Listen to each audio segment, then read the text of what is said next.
Today we'll learn why plants are green in color and how plants grow. Why are plants green?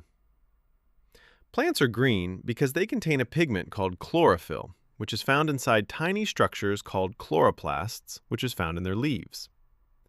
Sunlight contains many colors. Chlorophyll absorbs red and blue light very efficiently. It reflects green light, which is why our eyes see most plants as green. This green pigment is essential because it captures the light energy plants use to make their own food. How do plants grow? Plants grow through a process called photosynthesis and by taking in water and nutrients. Roots absorb water and minerals from the soil. Leaves take in carbon dioxide from the air through tiny openings called stomata. Chlorophyll captures sunlight.